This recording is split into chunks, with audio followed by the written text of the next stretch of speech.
Love live channel को subscribe करें और बेल घंटी को दबाना ना भूलें। फ्रॉम मिस्टर सोना गुरगा चौक कदमाहा। हमारे यहाँ सभी प्रकार के शादी विवाह का वीडियो उचित मूल्य में बनाया जाता है।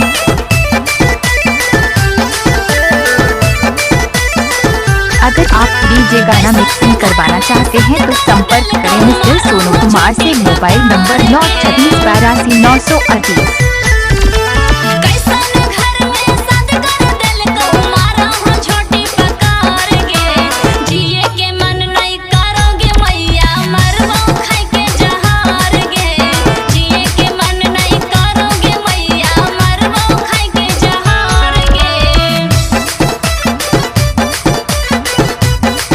Sonu mobile repairing and video mixing centre माँ दुर्गा चौक कदमाहा। हमारे यहाँ सभी प्रकार के शादी विवाह का वीडियो उचित मूल्य में बनाया जाता है।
सब्सक्राइब करें और बेल घंटी को दबाना ना भूलें। From mister Sonu Kumar.